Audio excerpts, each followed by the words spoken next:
Осторожно, за рулем мажор или нетрезвый водитель. Тема нашего обсуждения. Говорили, говорим и будем говорить до тех пор, пока ситуация на наших дорогах заметно не улучшится.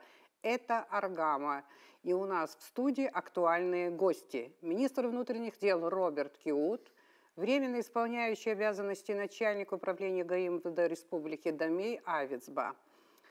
7 июля произошла страшная авария, дорожно-транспортное происшествие. Погибло 3 человека, 3 молодых человека, после чего был освобожден от должности начальника управления ГАИ Трапш. С 15 июля временно исполняющим обязанности начальника управления ГАИ МВД Республики назначен Дамей Авицба. 27 июля в ДТП, имевшем место в районе села Цандрыш, погибли 2 молодых россиян, чьи дети с травмами попали в больницу. Между этими 2 трагическими событиями 20 дней. Разумеется, за 10-12 дней после своего назначения новый начальник ГАИ не мог изменить ситуацию с безопасностью на дорогах. Мой соведущий сегодня – автор интересного проекта передачи «Авто Ривьера» Гарри Арестава. Роберт Витальевич, соблюдаем субординацию, начинаем наше обсуждение с вас. Будет ли правильно сказать, что сегодня обеспечение безопасности на дорогах, порядок и законопослушание участников движения, улучшение качества работы – это главная задача ведомства именно сегодня вот на этом этапе? Несомненно, основной приоритетной задачей сегодня для Министерства внутренних дел является исправление ситуации на дорогах. В связи с этим буквально, вот как вы сказали, в середине месяца этого был назначен новый руководитель ГАИ. Это было обосновано рядом факторов. Сегодня есть с его стороны, как человека, который прослужил долгое время в органах, в том числе в первую очередь в ГАИ, есть серьезные предложения, которые уже мы начали реализовывать, соответственно, с полной поддержкой руководства Министерства внутренних дел. Я считаю, что в ближайшее время мы должны обязательно достигнуть каких-то результатов. Да, эти меры очень жесткие. В некотором случае, может быть, даже для наших граждан непопулярны. Но, скажу вам так, предложения исходят от нового начальника? Конечно, потому что, знаете как, я обязан поддержать, когда ту инициативу и идею, которая должна быть реализована в пользу.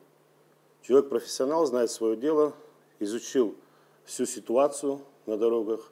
Мы изучаем периодически факторы, которые сегодня могут повлиять на изменение обстановки в ходе работы по линии ГАИ. И, соответственно, мы, как и говорю, применяем непопулярные чуть меры, но я думаю, что эти меры должны повоздействовать на минимизацию сегодня смертей на дорогах и минимизацию количества дорожно-транспортных происшествий. Помимо этого, мы параллельно готовим законопроекты, которые также поддерживаются и прокуратурой. Знаете, что в парламенте создана комиссия соответствующая, где идут обсуждения ряда предложений, в первую очередь наших предложений. Эти предложения полностью поддерживаются нашими следственными органами. Ну и, соответственно, я думаю, что в ближайшее время мы, как парламент, приступит к своей работе. Мы, наверное, будем выносить эти предложения, будем вносить поправки в некоторые законодательные акты, потому что это нам для работы очень необходимо. Роберт Витальевич говорит о непопулярных каких-то шагах, непопулярных, скорее всего, в обществе. Это, наверное, какие-то новые предложения, новшества вообще в работе ГАИ. Наверное, мой соведущий задаст вопрос новому начальнику ГАИ. Ну, непосредственно руководителю госавтоинспекции, хотелось бы узнать, насколько ваши методы работы сегодня отличаются от прежних, чем отличаются и как это отразилось на статистике, на выявлении нарушений. В структуре внутренних дел я работаю немало лет, уже почти 15 лет, и практика за спиной есть немаленькая. Скажу так, за 10 лет начальниками управления ГАИ было назначено 7 человек. У каждого было свое видение, своя тактика и методика работы. И, конечно же, каждый из этих руководителей хотели навести порядок на наших дорогах. Но, к сожалению, с нашими водителями это сделать очень сложно, потому что нету культуры вождения, нету инстинкта самосохранения. Если силами ГАИ мы будем все это исправлять, это очень будет сложно. На сегодняшний день я посчитал нужным поменять радикально методику работы и направить всех своих сотрудников, именно, которые работают в управлении ГАИ, а именно спецвзвод, потому что спецвзвод является сегодня элитой, образцовой подразделением. На что вы их направили?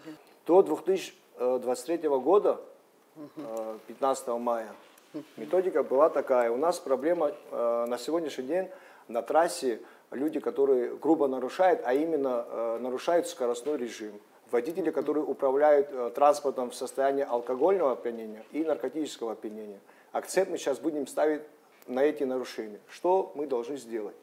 И как было сделано раньше? Водители, которые управляли транспортом в нетрезвом состоянии, выявляли сотрудники ГАИ. На данного человека составлялся административный протокол, изымался водительское удостоверение со штрафом 12 тысяч рублей.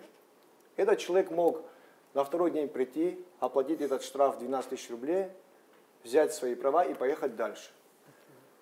Были изменения в 2023 году, где изъятие прав лишения со сроком на 6 месяцев и штраф на 30 тысяч рублей. Эта методика длилась чуть больше года. Но мы видим, что на наших дорогах до сих пор продолжаются дорожно-транспортные происшествия, к сожалению, с летальным исходом очень часто. Моя методика такова.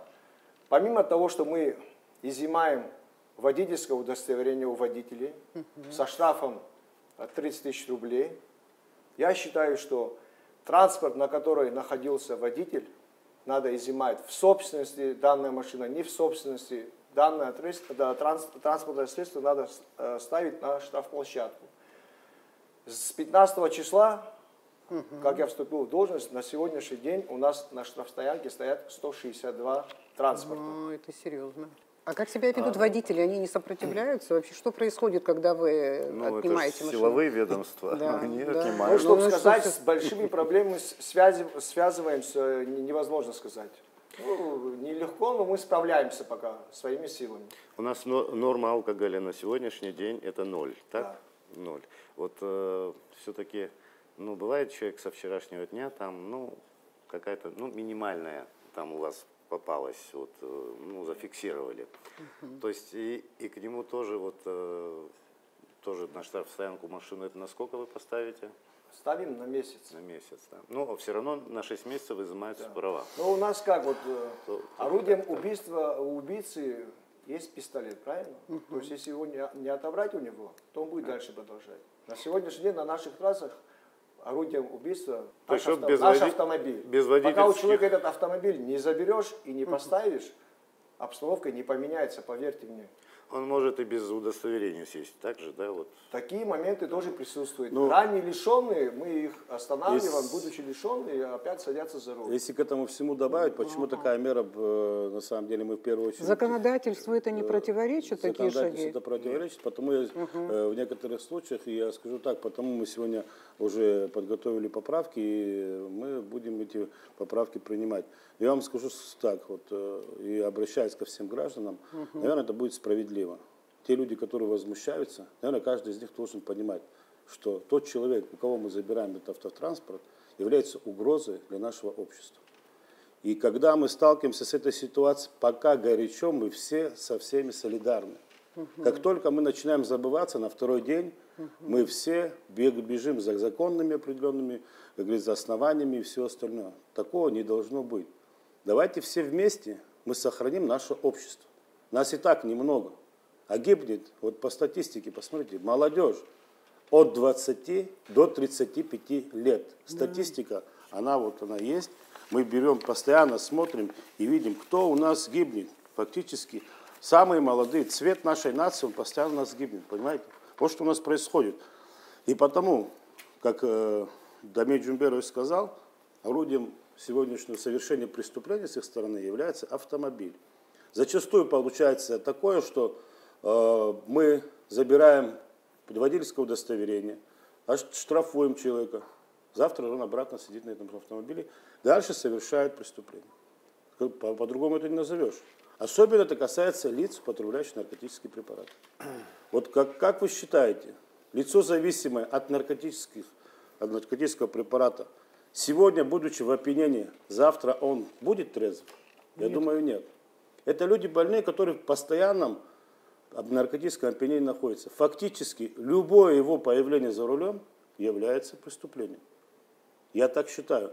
И мы будем пересматривать вопрос, как сегодня, да, без наличия справки о том, что он не состоит в учете в наркодиспансере, получить водительское удостоверение невозможно. Но мы хотим сделать следующее, чтобы те, которые реально состоят на учете и реально являются больными наркоманией, не имели права вообще находиться за рулем. Потому что они несут потенциальную угрозу.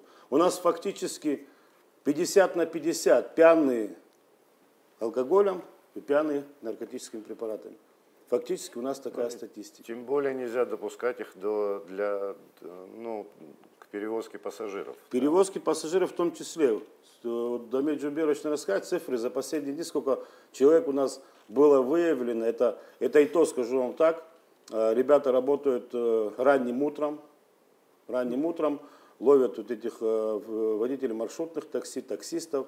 Потому что в другое время, как только начинаешь проводить рейдовые мероприятия, фактически никого на дороге уже нетрезвого не найдешь, потому что у них работают группы, они быстро оповещают друг друга, они исчезают. Момент внезапности только действует. Мамуха психилась харста хопа ва, думаю, я храхауса бхащот шанзы баржу, яциржу загзар шанзы. Да. Илацан дух вообще. Алацар илыцут. Самое плохое то, что не то, что как-то человек хочет переехать с одной точки в другую точку для своих именно целей, а то, когда он осознанно в нетрезвом состоянии садится за руль автомобиля, который перевозит других людей, понимаете, это самое страшное. И что у нас периодически к нам поступают жалобы в МВД от лиц, которые являются пассажирами. Мы видим, что то, что люди лихачат, с ума сходят. Вы понимаете, сегодня от Псо до Сухума всего лишь 100 там с лишним километров. Ехать при нормальной езде 1,5 часа, час 40, это нормальная езда, как все мы прекрасно ездили и знаем. Экономит он всего лишь 15-20 минут времени, но за эти 15-20 минут он уничтожает просто и людей, которые там сидят, и все, что угодно делает, потому что совершает ужаснейшие маневры. Мы все являемся участниками дорожного движения, и мы все давайте откроем глаза и увидим, что происходит. Вы понимаете, у нас сегодня вот 60% всего лишь туда по штату заполняемость, грубо говоря, по линии ГАИ. 40% нам не хватает. Так же, Дамир Джумберович? 40% у нас нет сотрудников. А почему туда не идут работать? Да потому что мы сегодня обеспечить достойно не можем. Да, там достойные ребята работают сегодня. Максимально руководство Министерства внутренних дел и все остальные, руководство страны сегодня старается нас поддержать во всем и обеспечить и технические, и материальные, и во всех направлениях. Но все равно это не популярно. У нас периодически усматривается летний отток наших сотрудников. А что это означает? Люди для того, чтобы заработать в летний сезон, уходят из органов внутренних дел, работают на тех же маршрутных такси, УАЗиках и все остальное, извозят людей, занимаются курортом. Потом после окончания сезона возвращаются. А у нас самый пик всего происходит в летний курортный сезон. Потому что сегодня мы даже буквально вот на днях мы запрашивали наших российских коллег для того, чтобы понять, какое количество автотранспорта заезжает сюда, чтобы вы понимали. А каждый год является рекордным. Почему-то у нас статистика дает по границе, что люди начали чаще заезжать на автомобилях на территорию Республики Абхазия. Скорее всего, это, наверное, как-то экономически им выгодно, и по многим факторам люди начали выбирать свой транспорт. И на этом транспорте они сегодня, потому что все наши туристические точки, они фактически транспортно доступны. Что поедешь в Аватхару, шикарная дорога, буквально недавно И экскурсионное бюро остается без работы. Голландца, Цабалова и Халотова, на любых автомобилях можно подняться. И авиабилеты дорогие, они с семьей едут. Но я понимаю, что вот все... Потому увеличивается поток, а в этом потоке кто? Сами же они не особо нарушают, потому что они привыкли ездить в этих очередях. Мы же не можем терпеть. У нас должно быть время, вот я должен за час доехать до Псов. Вот у него все, по-другому он не видит дорогу, понимаете? 20-секундный затор раздражает наших Почему водителей говорю, уже. вот эта ситуация, и вот в добавление того, что я хотел сказать, какие методы непосредственно, да, вот мы сейчас обсуждали, чуть, может быть, забегая вперед, но скажу вам так, самый главный метод, который мы сегодня видим вот, с учетом анализа происходящего, это метод патрулирования. Метод патрулирования, который поможет нам сегодня решить этот вопрос. У нас сегодня в спецроте есть 7 автомобилей. Основной маршрут это Псов-Сухом, где у нас чаще всего происходят события, связанные с ДТП. И по участкам будем разбивать. Соответственно, на вот этих отдельных участках, там где-то 7-8 автомобилей единовременно будут работать на этом участке круглосуточно. Это по 15, где-то по 10-15 километров на каждый, скажем так, экипаж, за который они будут головой ответственны, понимаете? То есть эти люди будут находиться постоянно на этом участке, и все нарушения, которые будут происходить, они будут уже в онлайне их фиксировать, задерживать, нарушать и проверять. То есть будем применять все возможные меры.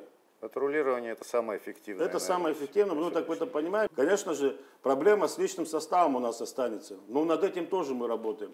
Мы работаем по набору ребят, какие-то мероприятия проводим для того, чтобы максимально привлечь туда наших граждан. Я хотел бы обратиться к многим неравнодушным, тем, кто хотят реально послужить своей родине. Это будет достаточно, наверное, хорошая площадка, где можно будет себя проявить. Задали вопрос, насколько законно мы эти транспортные средства ставим на штрафплощадку. Наверное, нарушая немножко закон, но данная мера вынужденная. Не было таких моментов, чтобы 2-3 факта, когда люди с большим возмущением приходили и объясняли, что это наш транспорт, мы должны забрать его.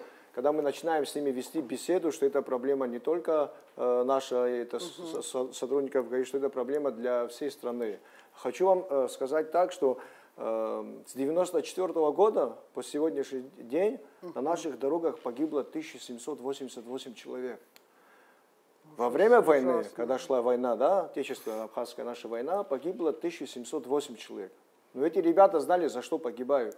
Сегодня наши люди, которые невиновны, попадаются в такую ситуацию, не знают, за что они погибли. Правильно подчеркнул товарищ министр, что эти люди молодые, которые должны были создать семьи, должны были воспитывать своих детей.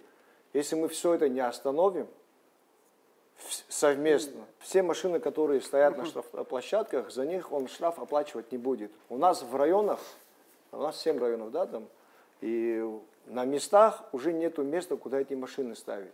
Это не предусмотрено законом, поэтому, конечно, упреки в ваш адрес начнутся, скорее всего. Время сегодня против нас работает. Да. Если мы не будем опережать это время, то правильно. Это оперативные такие меры, законодательство не успевает за вами, я так думаю. Я за оплату спросил, потому что практика соседей такова, что там на штрафстоянке очень высокие многие тарифы. говорят, что вот приходят, вот на самом деле обращаются граждане, приходят свое мнение, их видение, вот видите, консультации приходят. И многие говорят, надо штрафы увеличить. Я считаю, что наша заработная плата не такая большая, и сумма 30 тысяч рублей – это ощутимая сумма. Да. Но изъятие машины, когда он будет месяц ходить без своей машины, ему будет больнее. В следующий раз тот, который ему дал машину, подумает перед тем, как дать машину ему или нет, или выехать вообще самому на своей машине или нет. Серьезно, вот этот штраф в 30 тысяч рублей действует уже сколько времени? Это действует с 23 года, с 15 мая. С 23 года. Вот за это время в казну, скажем так, да, поступило сколько денег, сколько человек оштрафованные заплатили по 30 тысяч рублей. Можно, Ирина Шотовна, они за штраф не столько переживают, а вот за изъятие прав 6 месяцев, вот это их больше. Нет, да, деньги тоже очень важны. Для нас деньги, извините. Я скажу вам так, за 23 год, было оштрафовано в общем, да, за нарушение 55 602 человека. В сумме 37 миллионов 573 рубля. сказать, что какая-то работа не проводится, и мы этих Не, это не большая выявляем и не работа. наказываем, Да. это неправильно будет. Вот хорошо было бы, если эти средства на инфраструктуру вашу шли бы, там, на светофоры, К знаки. сожалению, да, мы Разметку. процентов 10 даже что-то не получаем. Да, а куда эти деньги идут, кстати, вот Дорожный эти фонд. штрафные деньги, скажем так, вот В это. том числе дорожный фонд и многое другое. Так что я думаю, что, знаете, как есть, конечно, необходимость в финансовых средствах, но мы справляемся, мы всегда обращаемся к руководству страны, нам всегда соответствующую помощь оказывают, иногда даже в большем размере, чем мы вызываем штрафы. Потому Ну, что сейчас сегодня и дорожный такие- фонд стал подороже. То есть, ну, где-то все на 1000 становится средний. дороже, идет инфляция, и многие думают, что по старым цифрам можно сегодня работать. Так не бывает. Все дорожает, порядком дорожает. И мы это все видим и как бы стараемся, знаете, как имеющиеся средства использовать рационально. Помимо всего этого, конечно же, у нас еще идет финансовая помощь по софинансированию со стороны МВД Российской Федерации. Это существенная помощь, о которой мы ранее говорили. Это в качестве специальной техники определенной, там автомобили и много-много другого, того, что сегодня нам необходимо. Вот буквально, скажу вам так, сегодня вот полностью оборудовали новый компьютерный зал в ГАИ. Это при помощи, обратно же, МВД Российской Федерации, их софинансирования. Мы полностью заменили всю компьютерную технику в зале, где сдают сегодня экзамены. 15 компьютеров, да, было установлено у тебя сегодня. Так вот у нас идет процесс постоянный. То есть помимо всего этого, вот как я до этого говорил, с учетом необходимости приобретения крупных, так скажем, финансовых вложений, мы обратились к нашим предпринимателям, которые, скажу вам так, даже с радостью отозвались помочь нам. Знаете, как вот многие люди могут упрекать во всем, но никто не хочет в этом поучаствовать. Потому что участие – это ответственность, конечно же. Просто помощь – это, конечно, не каждому иногда дано поделиться куском своим хлеба, наверное. Но я думаю, что самое главное, что у нас есть достойные люди. Есть достойные люди, которые нас понимают, поддерживают. И мы им очень благодарны. Не только мы, считаю, что им должно быть благодарно даже общество наше, которое переживают за это все. Потому как если мы все вместе не будем решать обратно же эти все вопросы, если до каждого сознания наших детей, наших подростков, не знаю, просто братьев, родных и близких, не знаю, не будем доводить, что абри шарту пихомцан, абас хомцан, манамна, вакова вакфирветха. И самое главное, постфактум каких-то событий не приходить, не просить. Не просить. Я вот скажу вам так, я обращаюсь ко всем, даже своим знакомым, ко мне обращаться по поводу возврата автомобиля, либо каких-то мер закрыть глаза на что-то. Лучше пусть не обращаются. Вы знаете как, я не хочу быть участником трагического события. Я не хочу, чтобы он был участником какого-то события. А если мы сегодня возьмем, поможем кому-то, отпустим его, и он совершит это преступление, убьет человека, кто будет за это ответственен? Скажите, пожалуйста. Вот есть такое впечатление, вот если анализировать оперативные сводки МВД, вот у меня лично такое ощущение, что многие-многие годы какая-то часть участников движения ведут войну настоящую с правилами дорожного движения. Это настоящая война. Это на самом деле мы пытаемся мягче все это говорить и так далее, но эти люди бессовестным образом, ведя себя агрессивно на наших дорогах, они ведут борьбу с нашим населением, с нашими людьми. Проанализировать, Я почему понимаю, это что произошло. вот у меня будет один такой большой вопрос. Почему все же, вот на ваш взгляд, вот такое количество массовых нарушений правил дорожного движения? Пренебрежения Вот это правилами. один... Позволите сейчас, вот если на хорошо, ваш потом вопрос, что... коротко скажу. Да, коротко. Буквально, когда мы заходили сюда, вот, от вас мы услышали одну историю, вашу личную. Поучительная. Наверное, она, скорее всего, должна быть поучительной. Потому что, знаете, как нас, когда обучают культуре вождения, нам не говорят смотреть на знаки, нам никак не прививали соблюдать правила дорожного движения. И мы сегодня то же самое делаем. Формально приходим, зубрим и сдаем экзамены, после этого фактически выезжая на дорогу, зная местность, зная, как говорится, куда двигаться, мы не обращаем, наверное, на знаки, как говорится, дорожного движения. И скажу вам так, каждый тот, кто будет это слышать, наверное, пусть про себя задумается и поймет, что именно это так. что никто из нас не видит этих знаков вообще. Мы едем по инерции, мы знаем, что наш маршрут таков, и чем быстрее мы доедем, тем нам кажется, что будет лучше. Но у нас, слава богу, сегодня по всей трассе основной шоссейной дороги у нас все необходимые знаки дорожного движения существуют. Если их соблюдать, никаких ДТП у нас не будет происходить. Если вы обратили внимание, у нас почему не в ночное соблюдают? время... Почему? Почему вот так массово люди нарушают? Обратно Что же значит? военный период к нашей долго культуре затянулся. самой. Обратно же говорю, территория Абхазии небольшая. Если ты передвигаешься по огромной территории, конечно, если какая-то местность тебе незнакомая, ты начинаешь обращать на знаки. Мы здесь все для нас обыденно. Наверное, скорее всего, в этом тоже заключается определенная суть. Да. Понимаете? Вот во многих факторах. Мы сегодня, вот, допустим, в ночное время, фактически, скажу вам так, у нас меньше сегодня аварий стало. Почему, я вам скажу? Потому что у нас хорошее освещение на дорогах. И, кстати, наверное, как-то, я сейчас не знаю, как это природно связано, но скотины меньше стало на дорогах с учетом освещения. Наверное, она все-таки в вечернее время куда-то уходит в лес. И столкновений сегодня у нас гораздо меньше стало с насколько я знаю, недавно один молодой человек погиб, где-то в районе Окласки, что ли, где-то вот там вот погиб. Для животных, ну можно же маленькие да. светоотражающие повесить. Кстати, вот в дополнение вот я говорил, что люди приходили и свои предложения предлагали.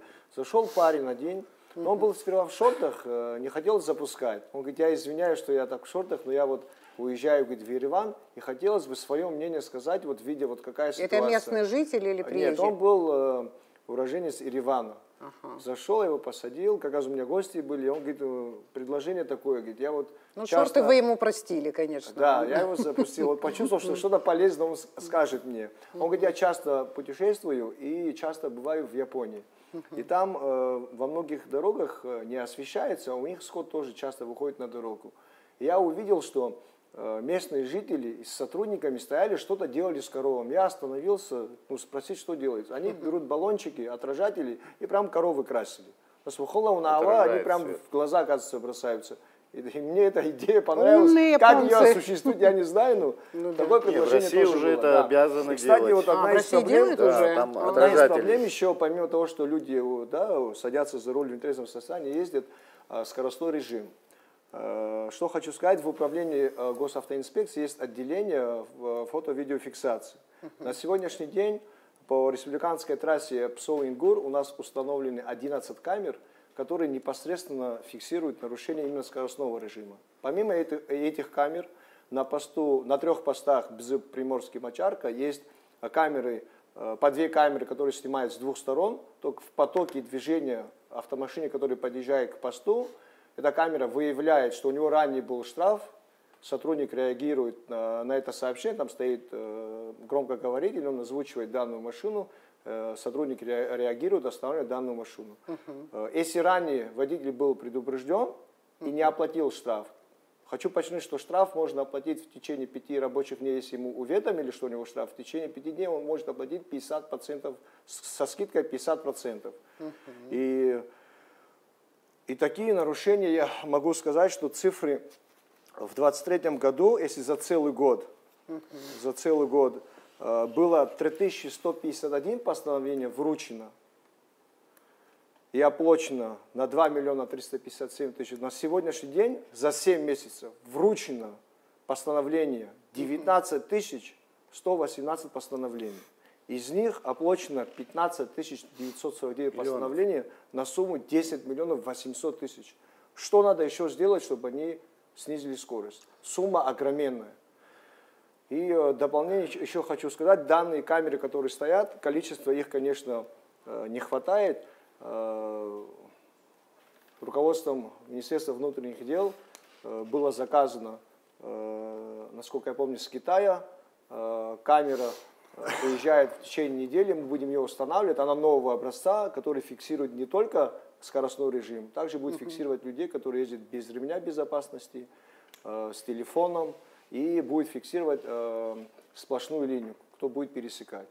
Мы ее будем тестировать. Если она нам понравится, то в течение года в пределах 50 камер будет на республиканской трассе. Это будет для нас большая помощь. То есть и те люди, которые будут попадаться это получается 117 час вторая, превышение скорости 40 и выше, то эти люди, когда будут забирать свои права после оплаты штрафа, мы их будем отправлять на экзамен.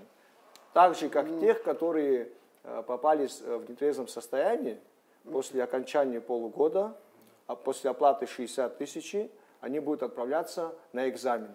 Это тоже новшество? Конечно. Это новшество? Статья позволяет отправлять на экзамен. К сожалению, за 5 лет, почти 5 лет моей службы именно начальником РО, я ни одного человека не увидел у себя на экзамене, чтобы данного нарушителя ко мне прислали на сдачу экзамена. Во многих странах На это экзамене вы происходит. жесткие, я знаю, мы об этом еще поговорим. То есть за значительное превышение изымаются права, а то и пересдача там сперва на полгода, а в следующий раз, по-моему, вообще пересдача. Да. Даже за тонировку, если в течение месяца он 3-й раз нарушает эту статью, прописано, что его можно отправить на экзамен. Узнать, насколько он знает правила дорожного движения. Хотел бы добавить, это касаемо камер видеонаблюдения. Это в рамках государственной программы, это реализуется государственная программа по безопасности дорожного движения. И как я ранее тоже говорил неоднократно, что 50 камер, и вот мы выбирали самый лучший, такой, скажем, да, вот подходящий для нас формат, который имел бы возможность более в расширенном порядке работу проводить. Но что мы сегодняшним днем видим, скажем так. На первом этапе, как только все те камеры, которые были Джуберовичем озвучены, вступили в работу, в полномасштабную, так скажем, работу, у нас очень большое количество было выявлений, то есть фактически наши сотрудники не успевали. Мы сегодня видим поэтапный спад на этих участках, где стоят камеры. Поэтапный спад все-таки скоростного режима. Но это, наверное, все-таки связано с рядом факторов, в том числе и нагруженностью сегодняшней нашей дороги. Завтра, когда сезон курортный закончится, наверное, скорее всего, и скорость наших автомобилистов тоже будет увеличиваться. Но к тому времени, я думаю, вот сейчас вот этот тестовом режиме, числа где-то около 5 вот сейчас августа должна приехать камера, то есть уже в начале следующей недели. Мы ее, думаю, до конца недели протестируем. Если она нас устраивает, то, соответственно, очередную комиссию мы созываем, принимаем решение о финансировании полного объема этого всего, как говорится, проекта и запускаем. Я думаю, по предварительным нашим данным, с учетом даже санкций, много того, что сегодня введено, да, нам есть какие-то трудности по доставкам. Я думаю, что где-то к концу ноября месяца у нас все 50 единиц камер уже будут в полном объеме работать. Но мы столкнемся обратно с ситуацией такой, что все равно это будет большое количество выявлений, но с ними нужно работать. Это нужно все администрировать, это нужно вручать. Это обратно мы втыкаемся в штат нашего, как говорится, ГАИ, где недостаточно сегодня сотрудников для того, чтобы выявлять в полном объеме все нарушения, которые происходят. Понимаете? И потому что все равно, как бы не хотели бы мы на это смотреть с любой точки зрения, человеческий ресурс, он все равно есть ограничен. Понимаете? Целый день эта камера, она не затыкается. А самое главное, скажу вам сегодня, что те камеры, которые у нас работают сегодня, они не работают в ночное время. То есть в сумерках и в темное время суток они фактически не выявляют. Новые камеры будут работать 24 часа в сутки. То есть они будут фиксировать как и ночное, а у нас в основном лихачи вылетают на трассу ночью. Ночные нарушения будем фиксировать. То есть я думаю, до конца года мы уже будем иметь определенный результат. А самое главное здесь, выявить это одно. Нужно применить законные меры. Мы будем, обратно говорю, уже вот делать поправки. В этих поправках мы хотим ужесточить определенные меры по определенным видам нарушения. Я вам скажу как. Вот сегодня самое страшное, конечно, это выпивший человек там, или в нетрезвом состоянии за рулем. Но второе, то, которое мы меньше всего на что внимание обращаем, выезд на встречную полосу. Это то, что приводит к трагическим событиям. Люди этим пренебрегают сплошной полосой, и либо прерывистой. То есть они сегодня, для них везде прерывистые, то есть они могут это нарушать. Мы хотим ужесточить в этом направлении тоже меры, и, соответственно, обратно же технические наши возможности нам будут позволять выявлять этих нарушителей даже без присутствия наших, как говорится, сотрудников на дороге. То есть это все, я думаю, будет поэтапно способствовать к снижению число ДТП, число жертв на дорогах. Мы максимально сегодня применяем все те полезные методы, которые в мировой практике сегодня принесли какую-то, так скажем, существенную пользу. И вот мы будем стараться, конечно же, все это выполнять. Ну, а самое главное, это дисциплина в рядах, как говорится, сотрудников. Мы продолжаем в студии Аргамы обсуждать тему «Осторожно, за рулем мажор или нетрезвый водитель». Большую проблему, это моя логика, может она женская, можно иногда, когда ее трудно очень решать, делить на детали или фрагментировать. Я сейчас хочу вернуться к теме к такой локальной, которую вы уже озвучили. И вот сегодня я хочу, чтобы люди нас в этом плане четко услышали, без абсолютно общих слов. Вот скажем, мы говорим, это плохо, это плохо, это плохо, но есть где абсолютно плохо, но точечно вот это плохо можно исправить. О чем я говорю? Водители маршруток, которые осуществляют рейс от Сухума до Псоу, причем до нашей границы или с нашей границы они начинают ехать сюда, возить людей, и туристов, и отдыхающих, наших граждан и так далее.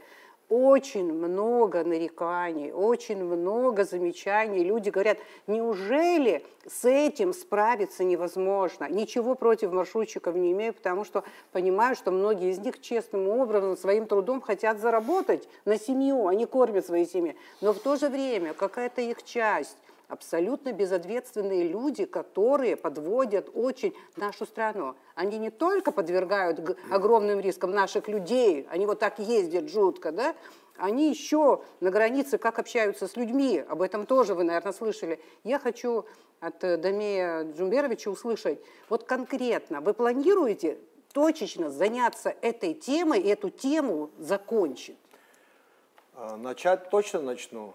Как закончим, наверное, время покажет. До конца Касаемо водителей... Ну, сколько об этом можно говорить? Мне кажется, что вот все невозможно сразу исправить, я понимаю. Касаемо, у нас у всех... Касаемо водителя маршрутного такси, во-первых, хочу подчеркнуть, что я на эту должность пришел со своими заместителями. Это те люди, которые проработали со мной больше 15 лет, на кого я надеюсь и которые меня не подведут. Вы, наверное, не заметили, были репортажи, где мы именно направляли рейдовые мероприятия, начинали с 5 утра, именно направляли на водителей маршрутного такси, общественный транспорт, большие автобусы. И, к сожалению, где-то 6-7 фактов за два рейда, то, что мы провели, выявили 7 водителей, которые были или под наркотическим, или под воздействием алкоголя. И они в таком состоянии возят людей. Ну, накануне выпитое большое количество Когда алкоголя. Когда составляется административный протокол, во-первых, мы когда выезжаем на такие мероприятия, мы с собой берем лаборантку, потому что на наркотическом мы можем проверить. У нас есть аппарат, чем можно проверить. А когда наркотическая, лаборантка с нами выезжает. Люди возмущаются. Такие люди тоже бывают. Апсура, Яраяста, Сай, Мальчный, Нукус, Гадзумаха. Ивна руль. До 6 утра это не выводится.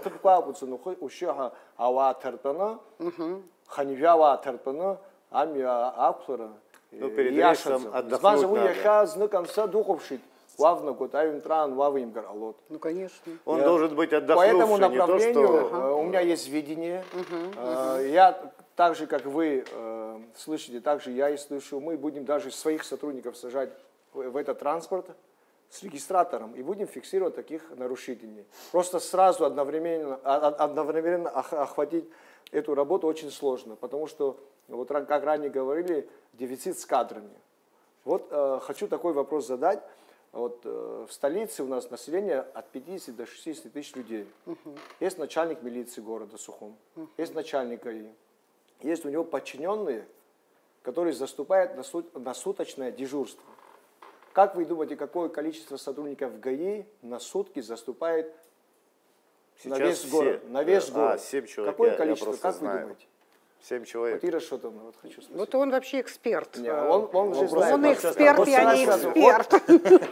Он про ГАИ знает всё. Целый город, 50-60 тысяч людей. Вот сколько людей заступает для правопорядка, чтобы навести порядок? Как вы думаете, какое количество? Просто назовите. Неужели цифру. 7 человек? Гарри подсказку мне Ну, вы дал. знаете, Было 7, количество стало 6. не всегда Стало играет. 6, да, Гарри, Как- ты ошибся немножко. Как можно с таким количеством людей навести порядок? Как минимум 10 на тысяч рынок их человек надо на одного отправить. Ну, Все я человек. один момент там подчеркну. Невозможно. Может быть, их и 100 человек, да, но если они, ну, как бы не активно работают, не выявляют и не Вы заставляют, мне 100 человек не дайте, я из них выписывают. 50 человек сделаю Не, сотрудниками. главное, чтобы если ты ему попался, чтобы он сделал свое дело, и ты будешь уже бояться, и будешь думать, ну, если попадусь, то По данному шансов направлению нет. будем работать. И еще одна такая Я локальная дополню проблема. по этому Хорошо, вопросу, давайте. скажу вам так, вот буквально сейчас Дамир Джумберович об этом не знает, потому как мы занимаемся там, помните, я говорил о таком аппарате, как хроматограф, который будет выявлять все возможные наркотические препараты, которые может сегодня употребить наш гражданин, так сказать, часовой участник дорожного движения. Как всем известно, имеются большое количество сегодня препаратов различных, в том числе медикаментозных, которые применяют, да, вот, принимают. И не очень они далеко не легкие. Далеко не легкие препараты. И скажу так, они не выявляются обычными тестами.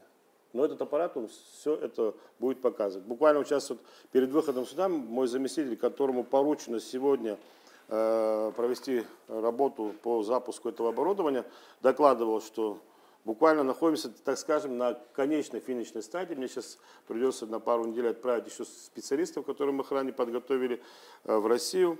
Там они должны пройти переквалификацию. Им покажут уже на практике, как это работает. Туда приедут с ними специалисты, и мы этот аппарат запустим.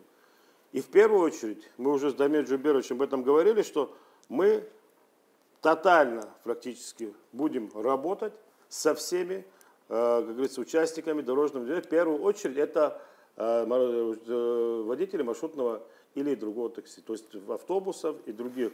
С теми людьми, которые сегодня занимаются извозом наших граждан и наших гостей. Потому что я считаю, что они представляют особую угрозу. И я думаю, что от этого точно никто не уйдет. Мы их всех знаем. Я думаю, что в первую очередь начнем с наших официальных АТП, где у нас выезжают автобусы. Ничего в этом, я считаю, ни зазорного, ни страшного нет. Абсура,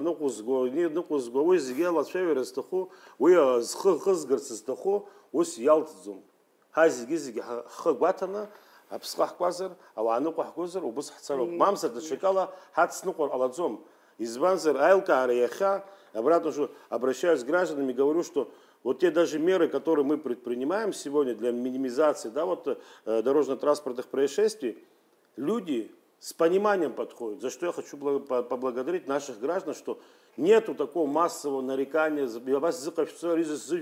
Есть отдельные люди, которые не хотят понять, как можно построить, как говорится, нашу страну и как нужно вообще работать с законом. Они просто в упор это не видят. Они злостные нарушители. А по-другому их не назовешь никак. Основная масса наших граждан, они с пониманием подходят. И никто не возмущается, чтобы вы понимали. Ну, забираем автомобиль, они спокойно уходят домой. И в течение месяца никто не тревожит и не беспокоит. А некоторые все возможные рычаги пытаются включить. Я обратно говорю, если я поручил человеку руководить этим направлением, я не собираюсь ему в этом мешать. Потом, когда я буду искать виновного человека, когда я буду искать виновного человека как руководитель, я к нему не имею права обращаться, если я сам же буду его просить, не делай так, асхумцан, манариу ицхра. Потому что его предложения, которые мы обсуждали, я вижу, они вполне адекватные, они рабочие, и они должны принести результат. И мы все должны понимать, что не получение автомобильских удостоверений, да, вот право на вождение, там, не возврат этих автомобилей прав, это не должно обсуждаться. Это не должно идти по просьбе нашей. Слушайте, я никогда в жизни не хотел бы, чтобы кто-то из членов моей семьи, не зная, как правильно управлять автомобилем, чтобы получил водительское удостоверение. Правильно. Так же каждый из вас не хочет. Но некоторые, чтобы вы понимали, отцы, матеря бегут, они прям, как, не знаю, за какой-то престиж, наверное, считают получение водительского удостоверения их ребенком, который завтра идет и разбивается. А во многом, скажу вам так, вот мы вот этих всяких дрифтеров, вот вчера вечером вот поймали в Чемчирской стороне, вы знаете, Ирбулхет, асфальт, Тападзе, Пшапома, Дачума, обратно, как-то, короче. Но они каждый день покрышки меняют, получается. Арейда Хан Пишаваза, Схабжан, Виджерки Тублизы. Вообще проблема. Просто ночью выезжают и с ума сходят, вы понимаете? С Вот ума как сходят на раз дорогу. про это я Эти же хотела шины сказать. на одну ночь, получается, да? Потом Ну, наверное, меняют. у них состоятельные родители, что Да, каждый день могут каждый день покрышки менять менять. покрышки. Но помимо покрышек там еще износ вообще ходовой, наверное, идет. Но не в этом суть. Они представляют же угрозу же. Вот он, когда там развернулся, вот эти виражи устроил, он потом до своего дома тихо ехать не будет. Он также будет лететь до конца. Кстати, на Вот это происходит ночью, да? на предыдущей работе один наш сотрудник погиб вот во время дрифта на льду. Правильно. Он стоял, и машина Правда? его так резко ударила. Второй вот один стоял, а второй вот дрифтовал на За льду. 3 дня у нас есть информация, допустим, да, вот о чем говорил сейчас министр, это получается поворот на Атару. Там площадка такая большая, вот если будете проезжать, заметите, мы там даже заставляли одного парня швабру взять и мыть эту дорогу. Вчера, возвращаясь с рядовых мероприятий с Гальского района в 2 часа ночи, мы знаем, что на данном участке часто гоняют. Мы выключили свои мигалки и подъезжаем тихо и смотрим, уже стоят на старте 2 машины. На одной машине не было госномерных знаков. И, как говорится, стартанули в сторону поста Кодори. Ну, правильно, не подъехали, мы их там припарковали. А были сегодня у меня, завтра должны прийти родители, будем проводить беседу. Так же было и вчера, и позавчера. Вот мы репортаж давали. Парень был тоже учится в России на 2-м курсе. Фамилия Гумба. На заправке крутил, там стояли Ну, бензовозы. пока привычки эти не проходят, когда уже будут видеть, что Да, вы кстати, еще что так хотелось сказать. работаете, С 2019 года количество транспорта на территории Республики Абхазия увеличилось на 25 тысяч единиц. На сегодняшний день 75 единиц на учете стоят у нас сегодня в Абхазии. 75 тысяч, да. ну, не А утилизированные летом тоже плюс там, да, еще вот кто там. заезжает на своих машинах, это Летний вообще. сезон, Еще конечно, столько. поток увеличивается в разы, там в день пересекают от 3 до 4 тысяч машин. Что хотел сказать, вот в 2020 году у нас за год первичные ввезенные машины, количество было 9400 машин, в 2021 году было 10 700 машин, в 2022 году пошел спад 3600 машин. И в 2023 году 5057 машин. И на сегодняшний день за 7 месяцев новые ввезли машины 2777 машин. В 2019 году количество с левым рулем автомашин было 70%. Только 30% было автомашин с правым рулем. Сейчас все наоборот. От 70% и чуть выше с правым рулем. Больше Проблема, покупают, чем когда разбивают, они слава богу. управляют этим транспортом и начинают маневрирование, да, там, обгонять машины с правым рулем неудобно, не видно. Ты если дистанцию не дашь машине, ты не видишь, а тем более, когда идет большегрузная машина, ты ее не видишь. Сегодня у нас и грузовые машины, и фуры, и легковые, у нас одна всего лишь дорога. Они стараются выехать и при этом создают аварийные ситуации, и некоторые дорожно-транспортные происшествия с летальным исходом с этими машинами.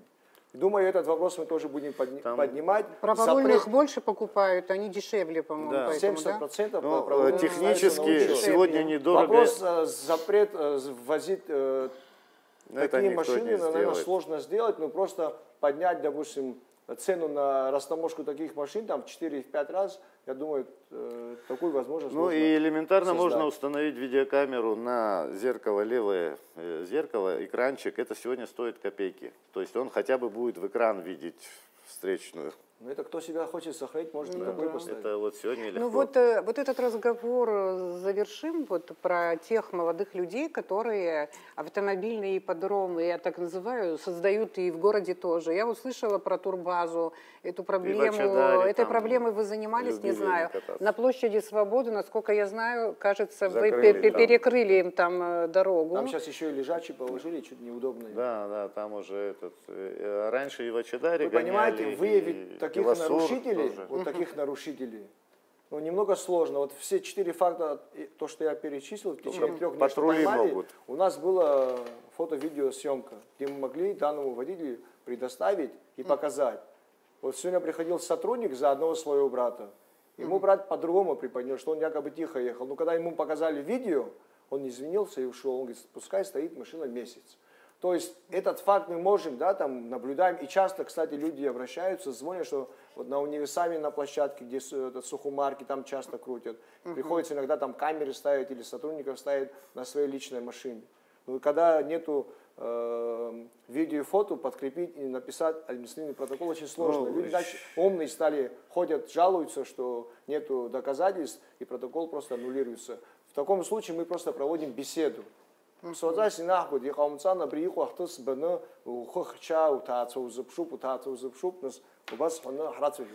они начинают понимать, что наказание будет, они тоже будут это меньше и меньше, я думаю, будет.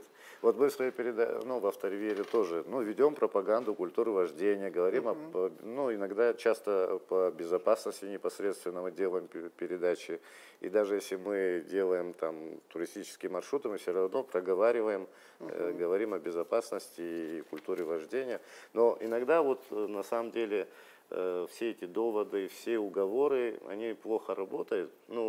У вас, когда вы как бы находите нарушителя и как бы вручаете штраф, оно, наверное, лучше работает. Мы даже придумали насчет скорости, я вот такую формулу придумал, она, может быть, звучит немного по-черному, но скорость очень, то есть вот так вот, чем выше скорость, тем вы можете приехать к своему последнему финишу, да, чем выше скорость, тем ближе к кладбищу. К сожалению, это прямая увязка. За мою практику столько беседы и столько разговоров я имел с молодыми людьми, которые крутили машины или... ремни одели тогда. Да, и в алкогольном опьянении проводили беседу. И, к сожалению, многие из них не услышали меня. Некоторые моменты услышали и говорят спасибо. Вот эти моменты до сих пор помнят, что люди ездили на свадьбу на такси и одевали ремни. Кстати, мы не проговорили один момент, все погибшие, да, я практически уверен, что ни один не одевал ремень безопасности, к сожалению. Если одевать ремень безопасности, то есть кто-то был бы жив. Это... Некоторые стыдятся просто одевать ремень. Мы тоже не должны этот момент упускать. Я в передаче, я и я так думаю, одеваю. Знаете, в этом направлении мы также требовательно относятся сотрудники, но обратно же, возвращаясь к техническому оснащению, да, когда мы будем уже работать и на ремне безопасности, в этом случае, как и сегодня, в принципе, работу по растонированию автомобиля мы ведем, тогда будем работать в более принудительном порядке. Может, и к телефонам. Просто когда уже будут камеры фиксировать, тогда телефон сегодня является одним из тоже, самых таких, знаете, средств, которые самых опасных очень средств за рулем. отвлекает. Очень отвлекает. Фактически люди зависают в них и не видят, куда едут. Это множество таких случаев бывает у нас. Скажу вам так, даже если взять в целом, у нас наши женщины, девушки, они большей части постоянно в телефоне, за рулем. Мы уже видим, даже физически стоим где-то, они все время держат теряется телефон. контроль времени. Мы отслеживаем ваши оперативные сводки МВД. Телеграм-канале. И в последнее время я обращаю внимание на то, что вы подчеркиваете, сколько из задержанных водителей, правонарушителей находились в наркотическом опьянении, сколько в алкогольном опьянении. Скажите, это две категории или там еще есть другие Ну, это которые процентов 25, да, от общего другие, ДТП. это что за люди? Вообще, что за категории? Это- Другие, которые нарушают. Если брать отчетный период за 7 месяцев, да, вот позавчера мы отчет закрыли, было выявлено и составлено 1495 административных материалов по статье 119. Из них 555 человек это были в наркотическом опьянении. Из 1495 были лишены на 6 месяцев 1228 человек. 284 материала было передано в суд. Это те люди, которые повторно сели за руль, ранее лишенные, или которые вообще не имели водительского удостоверения. Но Это количество не маленькое, чтобы вы понимали. Конечно, да. И вот сейчас, с 15 числа мы усилили, вот за 15 дней у нас 162 в нетрезвом состоянии. Это, чтобы вы понимали, которых мы смогли выявить. Мы же не можем все районы сразу охватить. нет, что вот мы хотели А их понять, много, поверьте. Дамир Джумберович, но вот совершающие ДТП в нетрезвом состоянии, алкогольном или наркотическом, они, ну вот ранее я смотрел ваши статистики, там, ну, по годам, там было процентов 20-25 они составляли. Я вам точно могу сказать, за 7 месяцев в дорожно-транспортных происшествиях виновные, которые были в опьянении, составляет 7 человек, которых мы смогли Нет, в процентном выявить. отношении. Ну вот 7%, 7 человек из 90 ДТП было за 7 месяцев, погибло 30 человек, 106 получили это- ранения. 7 человек, это которые мы смогли выявить за психоз. А те, которые погибли, ну у нас нет такого... 20, скажем, да, процентов проверить их. плюс-минус. То есть, 20. а остальные Вот, все у нас если, это... к примеру, вот два случая буквально, где последние, вот, о которых вы говорили сейчас, да, два нетрезвых человека фактически повлекли за собой 6 смертей. Катастрофа просто. Ну, просто Вот 6 речь о человек том, погибло благодаря 2 нетрезвым людям. мы имеем в виду все вот остальные нарушители, да, это процентов 80 от нарушений, они все-таки бывают и трезвые, и все, но это вот какое-то пренебрежение просто всеми И правилами, поэтому и скорости. Вот, да, вот в есть продолжение, в принципе, я не знаю, откуда Гарик, это мне идет. кажется, понял, в каком Да. я направлении, поэтому я хочу спросить, мнение вот такое вот бытует, я не знаю, может быть, это стереотипное наше мышление, может, это настоящая правда. Сотрудники ГАИ, вот часто говорят, они не останавливают богатеньких на крутых машинах, то есть так называемых мажоров, они останавливают, ну, более скромные машины, более скромных водителей и так далее. Вообще конфликты вот за это короткое время, что вы этим занимаетесь, были конфликты с мажорами, которые, ну, типа защищаются, зачем вы меня остановили? Таких конфликтов у меня не было. Человек, когда идет на какую-то должность, перед тем, как личность должен состояться. Я думаю, мою принципиальность и мою работу, я думаю, многие знают. И есть моменты, допустим, да, вот перед тем, как подъеду, там, да, какая-то Если ситуация, вы нас по-настоящему, ваши сотрудники будут задерживать вот этих богатеньких, я вас уверяю, поверьте мне, мажоров будут Там, конфликты. где стою я, и стоят мои заместители, и находится спецрота, нам вообще без разницы, какие машины. Я вот акцент ставлю на такие машины. А кто не останавливает такие машины, я думаю, в структуре ГАИ он недолго проработает. Мы придем и посмотрим штрафстоянку, какие машины там стоят, Ирина, кстати вообще говоря. проблем нету. Если Какие вы недавно машины там? видели наш репортаж, непосредственно мое совещание в ГАИ, я там именно этих людей озвучил, что я не вижу в сводках крутые автомобили, чтобы они в основном были нацелены на выявление в этой среде.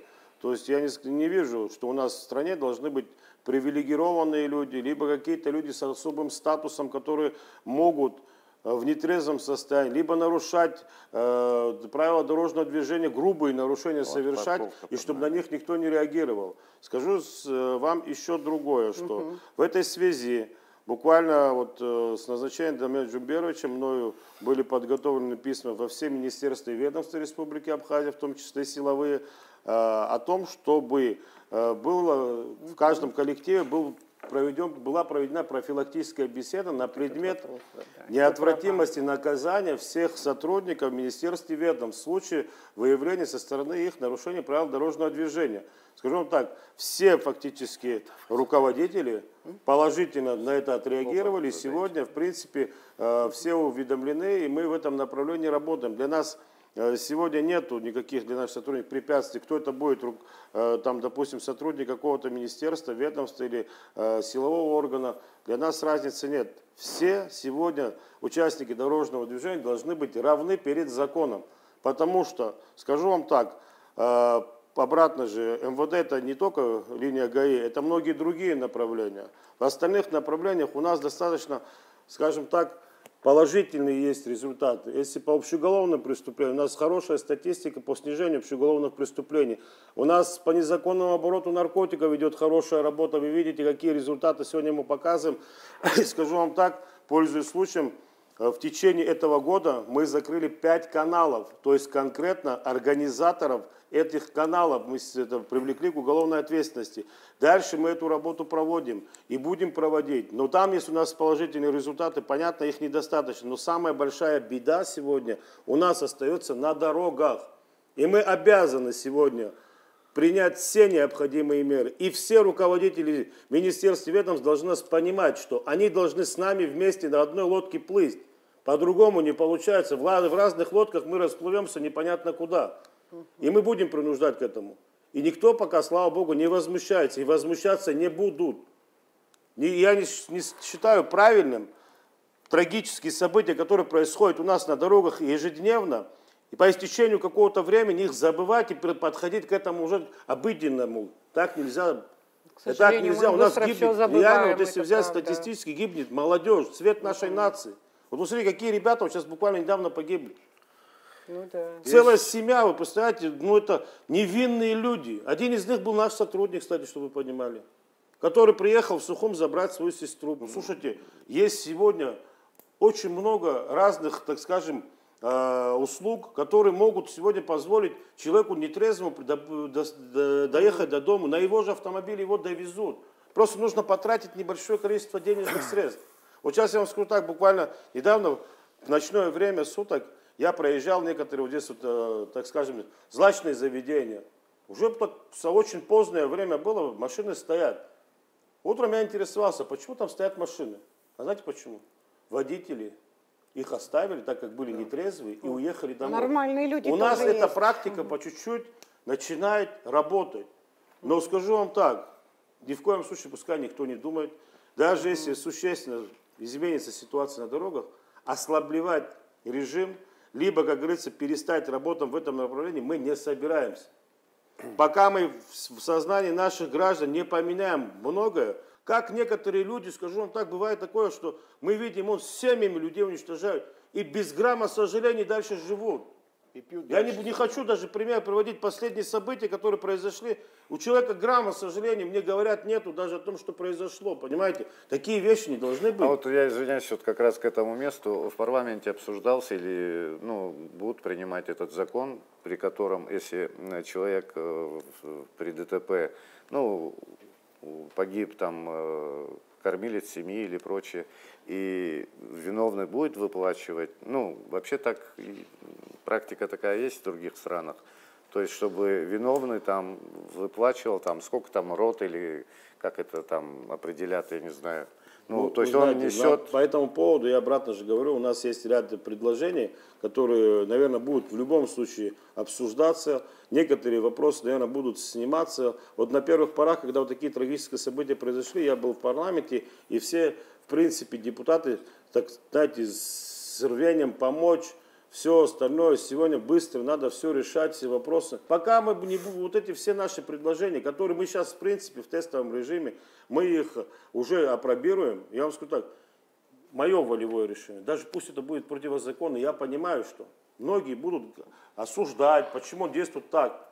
Как-то же мы должны сохранить. Ари забан хаз Правильно. ярада цфезом сараз зашферез зукусилком. Ну, если вы в таком ритме будете Но вы на работать, страже закона, поэтому вам дисциплинируйте. тяжелее. Водители дисциплинируются. Если позволите, еще один момент хочу рассказать. Можно я Вот, скажу? допустим, дорожно-транспортное происшествие, да, произошло. Человек виновный был в нетрезвом состоянии или трезвый, разницы нету, виновен. Осудили его там на 6 лет. В колонию он попадает 1 к 3. То есть 6, получается, он 2 года должен отсидеть. И пока идет следствие, там по УДО он может год отсидеть, то что следствие пока идет, он, получается, идет домой. В законодательстве сейчас, которое Генеральная прокуратура, комиссия, что была создана в парламенте, там прописано разделить люди, которые были виновные, ну, были под воздействием наркотического или алкогольного опьянения, чтобы статью там поменять 1 к 1, то есть дали 6, значит он 6 должен сидеть. Я не знаю ни одного человека, который больше 1,5 года отсидел, который был виновным в ДТП. Когда они говорят, что это амашюр, это не амашюр. Это не Вот амашюр. злостные- Амашюр это ацлон халло, камчухун кала гуимашюру. А гри машюр это потенциальный убийца, я иначе назвать не могу. Вот это если мы не остановим, хашузик башу. Вот Согласна, вопрос такой вот. У нас с начала года на дорогах погибло 30 человек. Вот просто к размышлению даже, конечно, сравнивать такие вещи, наверное, нельзя. Но мы как-то привыкли, что на дорогах раз погиб, хоть ты зад, до зад. Это как бы нормальное явление там аферу. Это же смерть наших граждан даже. Вот давайте скажем так, где-то в городе Сухом произошло какое-то ЧП, некоторая группа вот этих же потенциальных убийц, так скажем, вышли в городе, расстреляли вот это 30 человек. Как мы будем их судить? Видите, Они совершенно разные отношения, как говорится, решили восприятия. их жизни. Каким способом, ну как бы я не считаю большой разницы, каким способом они это сделали. Но они фактически решили жизни детей, взрослых. Вот они вышли, вот эти же, и сделали бы то же самое на улице. Как бы мы их судили, скажите, пожалуйста. Мы просили бы их расстрелять также, растерзать и все остальное. Мы понимаем, да, что каждый из тех, кто сегодня потенциально, есть люди, которые понимают, что ему нельзя выезжать, но он едет. И вот самое интересное, что Иташагир дырвает, абихами абгаша, я не жилек, мане ниловцелак, и с чем гирдырвает, а машина итан дрыштвет. Танас год инхадимат замизбанзер. Убуси халанахау. Хара яха орган мацара хакуб швазер, а орган иратока на целот и снайд. Аха хара хахана нахам кула. Баба рек вот яша замаре бас аздом хоширвет менеджер мафирку хирвет хаяр ханза, а кам зерка ханас кула хвазом. Убран тигусу рухалага, протаача хекку напшапшу. Урасхабжон яха аса такой берзан схучевна данемни, тынш шпан сыштан злат свой сараса харве. Дарба ништан нет, что браяту хазигиз яхам тюза хизат пеширам. Аха шуку бус ргуяна гот абрил хучу дебжиззам, рхучу зигиз грецкий здейхуб, вахад майрги, вы вис что дрыц алабха. Урахад амта кацу пира ваха, вот дамайма дамнейма отсхабжона, вы видно дамай, значит джермушгарак дачу. Вы шишиха джеракяфурак дала дорогот. Нас и шнева и хая тапоту бизе. Я рамо зигиз играм чанзе, обризе кому зарекил заказ. Я раджерака танцена да наргак дипсна. Убус хлоба ва ама хашпакше, вайран захабака с хаяс вазакая джихаджери калахези убри. Я хочу с народом, вот то, что сейчас я говорю, чтобы авайжлар дарай шрахават шкалу быс рахайсфарста хуб. Дусуй шахавалу быс сфарста хуб из банзар да шикала ялдзу. Хочек чанышкал. Шхышахуб. Шхучка шурухуб, джера и цама, джера и тала крамрамама, джера и ржима и рфама, убрать их я хораб что это хоб из банзера убрать, что хоб я налагу зигизига хагахара.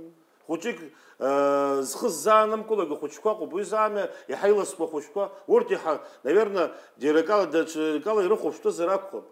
Харацхрара, дусу, дзуста залаги, хаганах схна хана, я обшиз, я обхраказаз, ахана зан схра изакахцу. Аджимзираджу, хаймыц храйт хвиза камазат избанзир уиза зин харе хамадзе. Хаха, дарархагират храроб. Почему я так эмоционально говорю? Потому что на самом деле переросло в национальную трагедию. Мы об этом говорим все время, но мы не смогли это победить, потому что все общество не смогло сконсолидировать свои усилия для того, чтобы с этим бороться. Просто посмотрите, если говорят, что люди, сотрудники не работают, тот, кто это скажет, я скажу так, слушай, есть достаточно сегодня материалов, мы фактически все наши действия пытаемся осветить. для того, чтобы у нашего народа на слуху было одно, что в этом направлении ведется работа.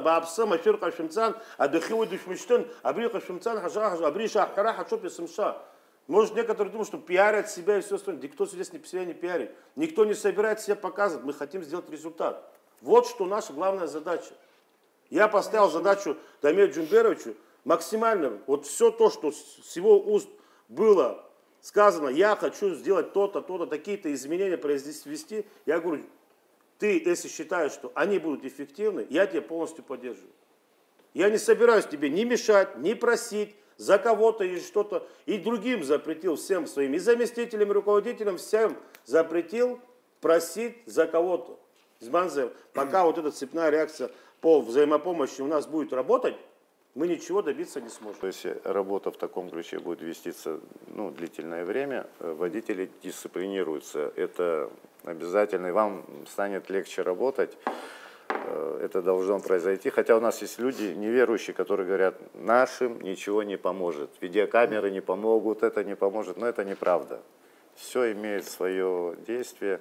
Если водитель будет знать, что его остановят за нарушение, он уплатит штраф и прочее, там изымут удостоверение. Если будет неотвратимость, наказания, вот о чем они говорят. Они их задерживают, осуждают их на небольшие сроки, а потом они еще быстренько и выходят оттуда. Вы, наверное, еще заметили по поводу работы, да, вот мы изымаем транспортные средства, и помимо этого, наверное, видите, так в скобках скажем, наших героев, которые попадаются в алкогольном или в наркотическом пьяном, мы их показываем всех по телевизору. Да.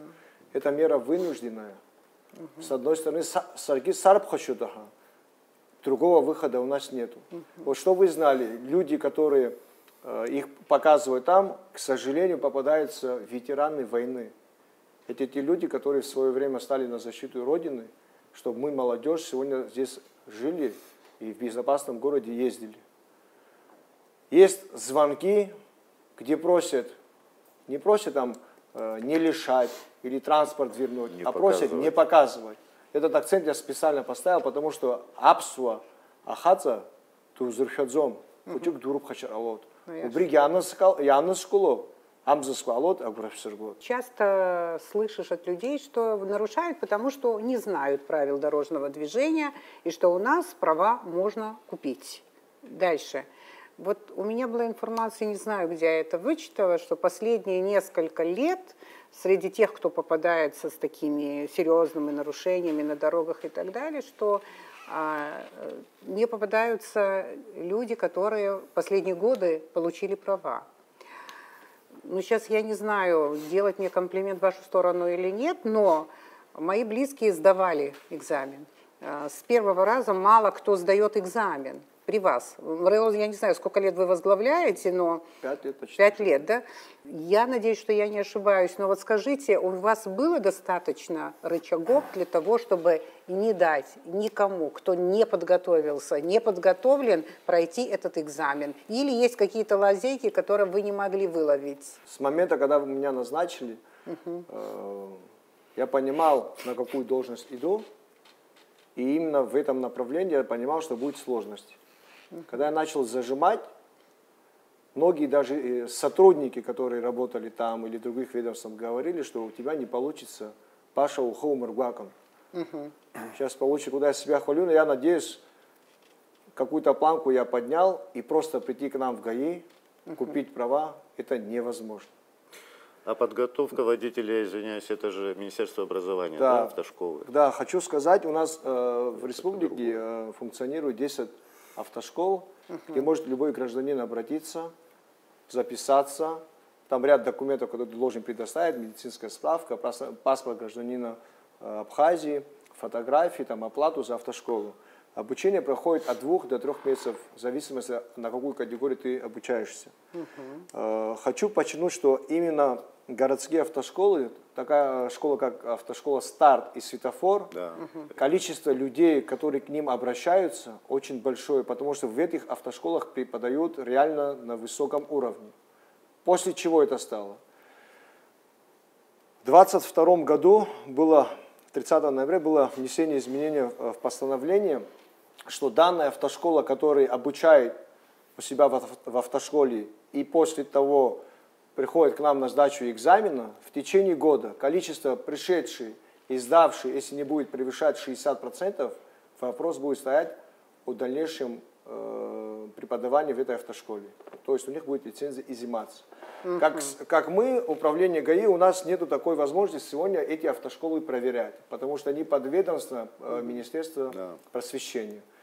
Все данные с автошколы в 2023 году, которые они прошли, количество превышало немножко 60% и выше. 60% берется с количества тех людей, которые пришли и сдали в течение года. То есть в течение года они могут прийти 3 и 4 раза. Если брать статистику, люди, которые пришедшие и сдали с первого раза, не превышают 12%. Но закон так гласит, у них в течение года, если сдадут, значит, они сдали, и статистика у них получается нормально. У нас первое время технически мы были не так оснащены, как должны были быть. У нас первое время сидела комиссия с Министерства внутренних дел, а именно УСБ. То есть мы отправляли им заранее график экзаменов, какой день какая автошкола сдает. Они присутствовали у нас на экзамене. Потом пошли разговоры.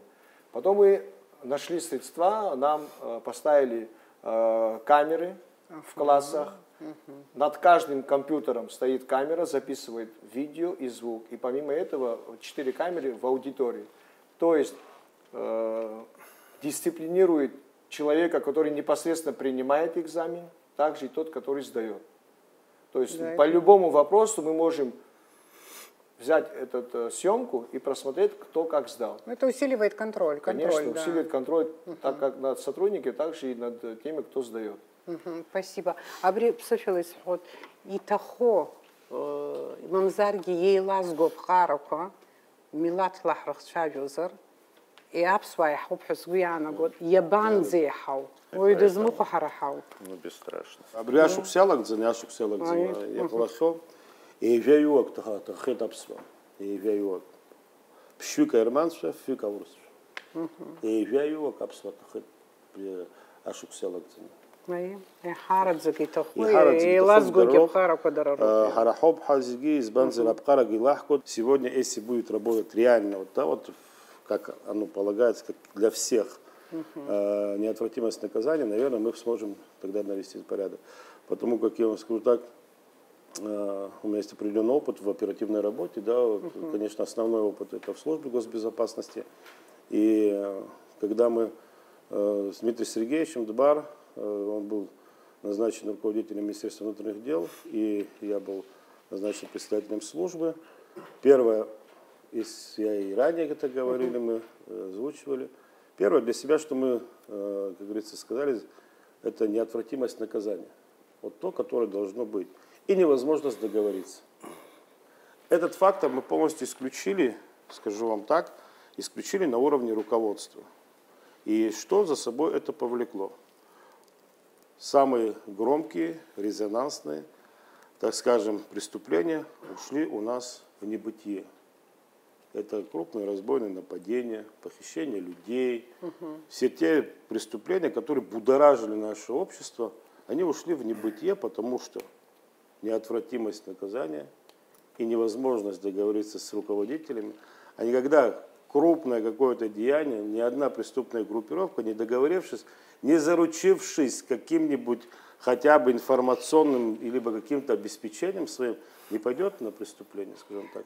То же самое, если каждый участник дорожного движения будет понимать, что право пользования звонком, либо что-то другое не будет работать, то тогда, конечно, будет наказан. Вот Дамир знает прекрасно. Буквально вот недавно мы проводили рейдовые мероприятия, проводили ротацию по всем районам.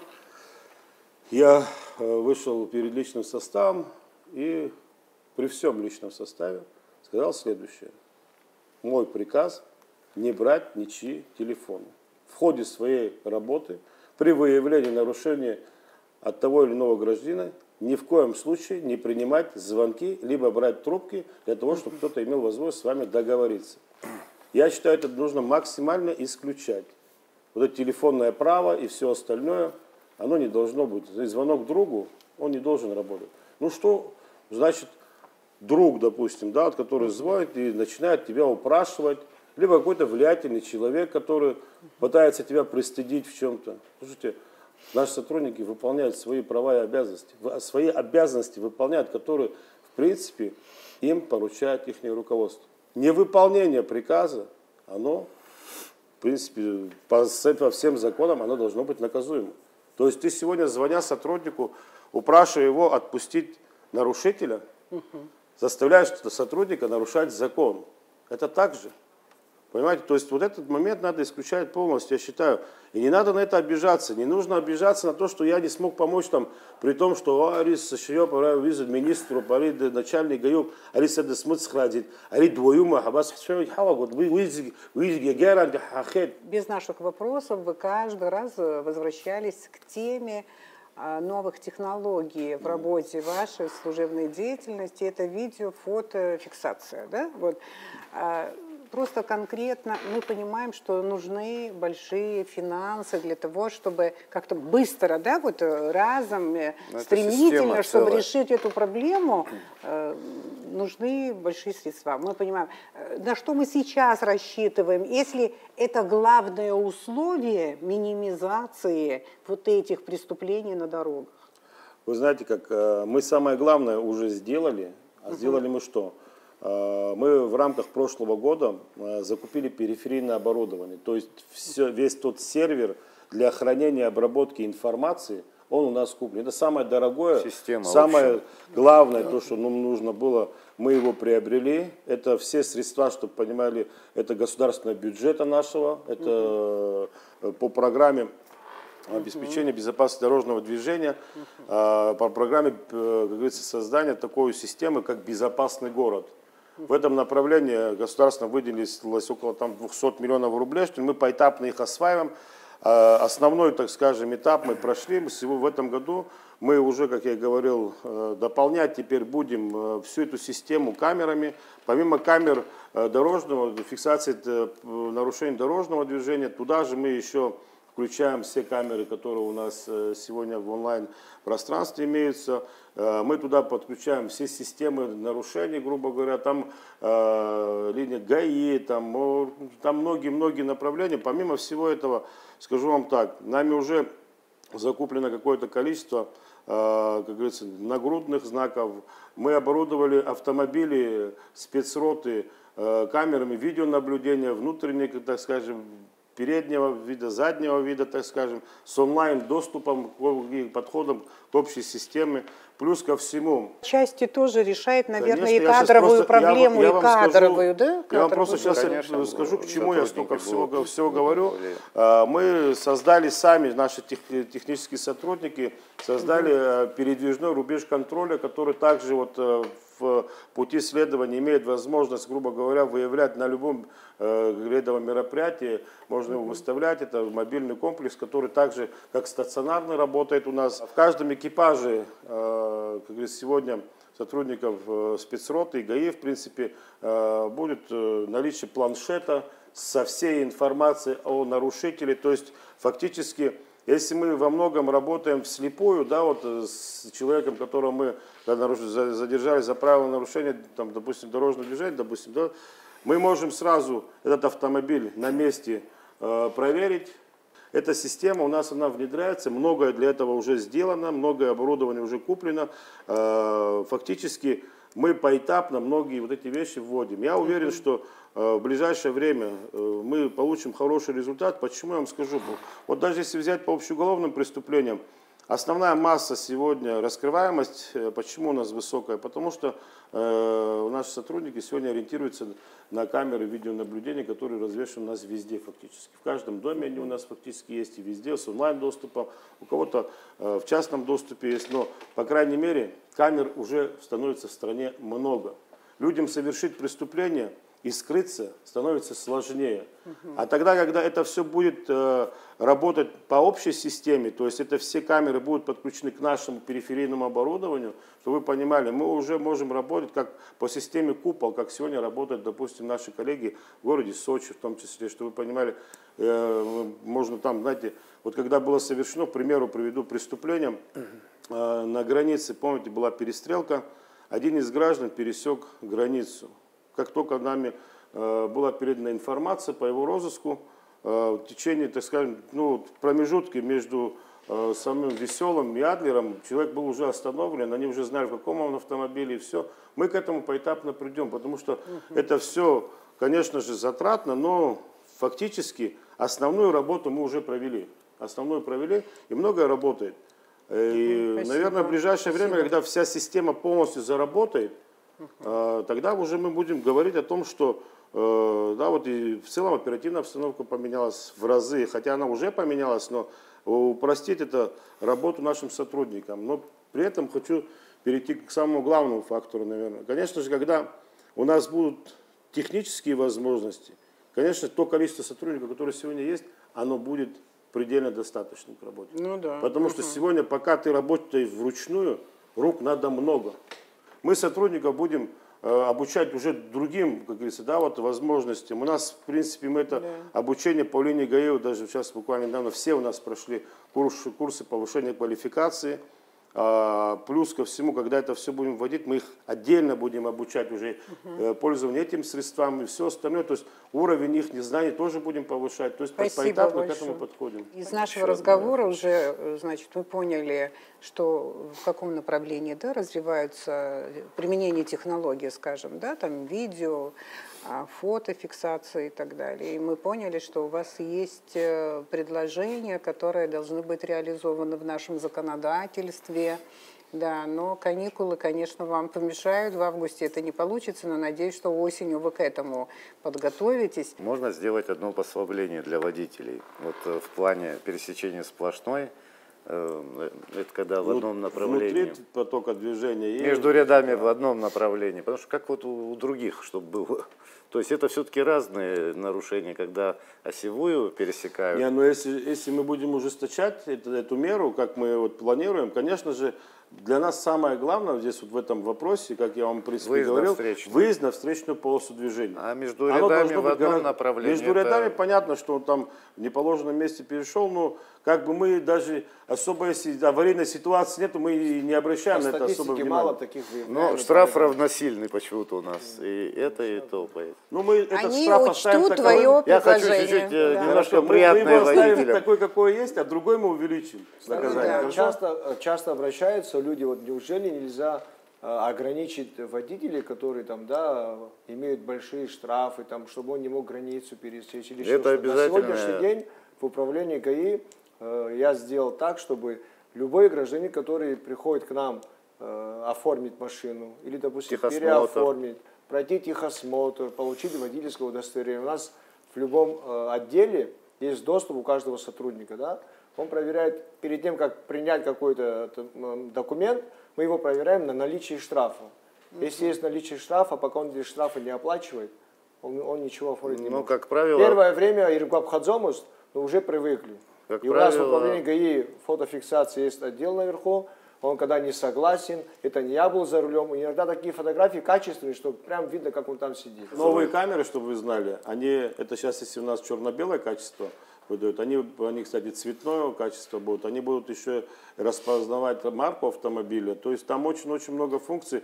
Фактически, нам на самом деле придется рассканировать наших граждан, полностью рассканировать. Наверное, мы сейчас с учетом наших погодных условий, лета и всего остального, на боковые стекла особо внимания не обращаем.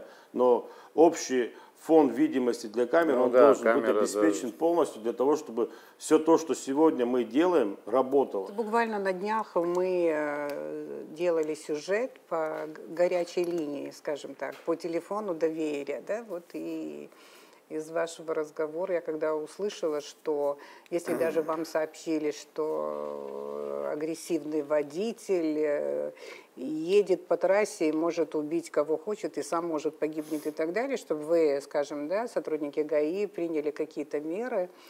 А оказывается, если даже вы его остановите, практически вы должны заняться его воспитанием, увещеванием и так далее. То Без есть фото, у вас нет видеофиксации не никаких получится. возможностей Подкрепить правовых, материал, скажем, видео я не законодательства и так могу. далее. Да, вот наказать его, пока вы не можете это доказать с помощью Кстати, видео, у вы нас не можете. одно То из есть это изменений, кстати, агрессивная вот эта езда. Опасная Мы её езда, будем- да? Да, вот мы ее будем тоже включать, и Вводить. по нему суровые Кстати, достаточно. да, в новом законодательстве там прописано было, помимо того, что будет лишать, да, на полгода, то есть мы уже лишаем, и отбирать транспортное средство. Там еще прописано на проезд знак сигнала красный свет 12 тысяч рублей, и на месте ставит транспорт. Это тот закон тоже, если примут, это прям будет жестко. Утром, когда я приезжаю на работу, я всегда спрашиваю, есть у нас аварии, погибшие и все остальное. Ну, к сожалению, у нас погибшие тоже есть. Я всегда брал данные с административной практики. И для меня интересно было люди, которые совершают дорожно-транспортное происшествие, которые виновные, и учился, которые погибли. Я все эти данные всегда брал и могу вам сказать, что за 4,5 года виновные и погибшие, при мне получившие права, были 2 человека. Фамилии. ну вот поэтому Это эта была информация фамилия как-то до Джинджоли, меня это было дошла. в Синопе. И второй был, я никогда его не забуду, ему было 19 лет, фамилия его была Цишба, если я не ошибаюсь, высокий, красивый, перспективный. И хочу подчеркнуть, что на тот момент за него просили меня очень много людей. Вот он сдал у меня с 5-го раза, и когда он сдал, а права не его, он ко мне зашел в кабинет, пожал мне руку и сказал, вы все правильно делаете. Яшин Ахцот, к сожалению, на второй день он погиб. Когда экзамен, Аусура Царастахзам. Мамы, папы, дяди, тети приходят, просят. Ну, понятно, там 4-й, 5-й раз пришел, ну, сдать человек не может, но есть категория таких людей, допустим, да, вот только на абхазском языке могут говорить. Вот там обучают на русском языке, и таких людей я понимаю, ведь все патфира. Но когда ты просишь за человека, который молодой, да, там учится, они говорят, там, на золотую медаль закончил. Вы приносите документы, человек не знает даже, как называется автошкола или как звать директора автошколы. Как такого человека допустить на экзамен? У меня были такие пару неприятных разговоров, когда начинали там угрожать или уволить меня и все остальное. Небольшие прогнозы. Вот в ближайшее время о каких достижениях вы можете говорить вот, реально? Абхашцо хацар, яхамо поддержка, айхабы игана хала. А прокуратура Игана Хала от Гурагар Банукзара Чапка Дерглана из Манзар из Нуком Ятишли Хахет, Хаусура Бия Ахцо, Ами Яла Хыз Яшупха. Я коллегички. От Схарара и Хартарзаги, и Элкана Абриус Язнер, Хахзон Уит Схарару.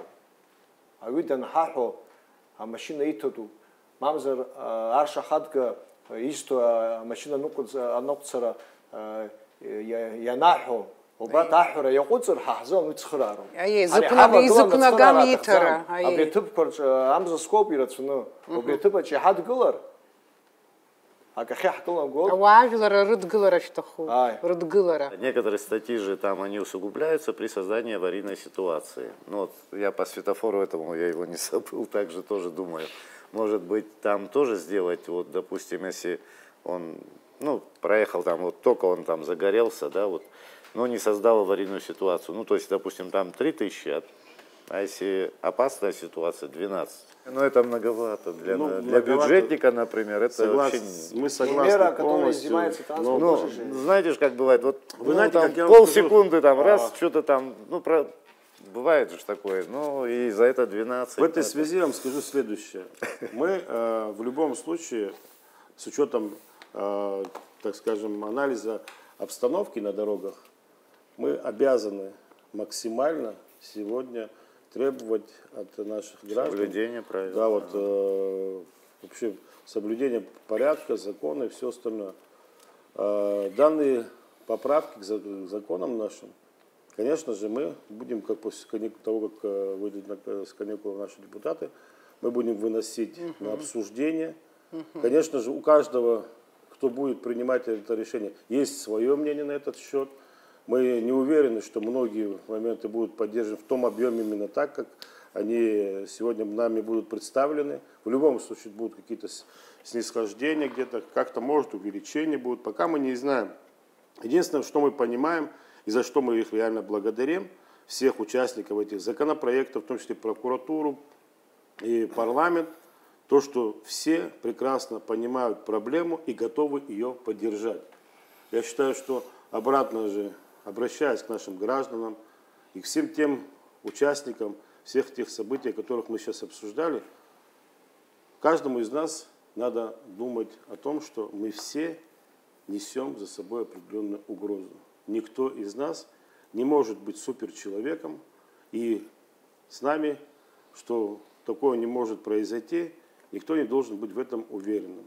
Я считаю, что давайте каждый начнем с самих себя, со своих родных и близких. И вот только тогда мы сможем чего-то добиться. Мы, в свою очередь, ни в коем случае не снимаем с себя этой ответственности, которую нас возложили по охране правопорядка, по охране обеспечения безопасности наших граждан, что на дорогах, что в обычной жизни, так скажем. Но при этом мы всегда опираемся и будем опираться на сознание наших граждан. Спасибо большое. Ну, пожелать, что то же самое, Да. чтобы соблюдали правила безопасности, одевали ремни безопасности. Многие бы из этих людей были бы живы. Я хочу пожелать вам, чтобы вы сработались.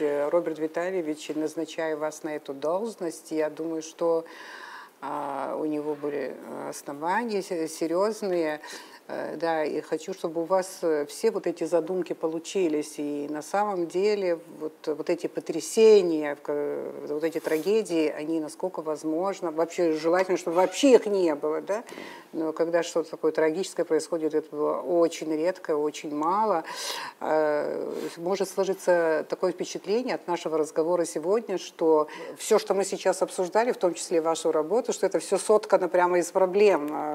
В то же время вот вы коротко затронули тот момент, что есть направления, в которых имеются серьезные результаты и достижения. И на самом деле вот я слушала выступление генерального прокурора на коллегии, и то, что вот он отметил, его выводы, анализ я имею в виду, это очень серьезно прозвучало, что в течение года похищений людей у нас в республике нет, ни одного грабежа нет.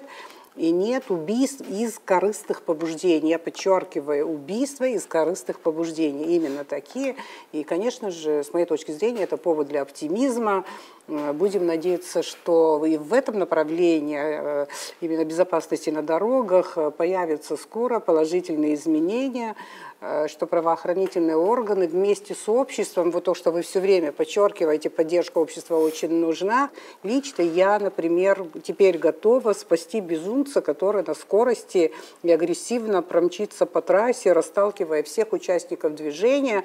Против адреналина, насколько я понимаю, есть разные меры, в том числе и горячая линия. Мне кажется, что вот мы очень формально к горячей линии пока относимся, и вот называю номер телефона 707-33-44. Я этот телефон уже знаю, попадаю в разные ситуации, я точно вам наберу. Это была Аргама с участием министра внутренних дел и начальником ГАИ МВД Республики Абхазия. Будьте осторожны во время СД. Всем счастливого пути.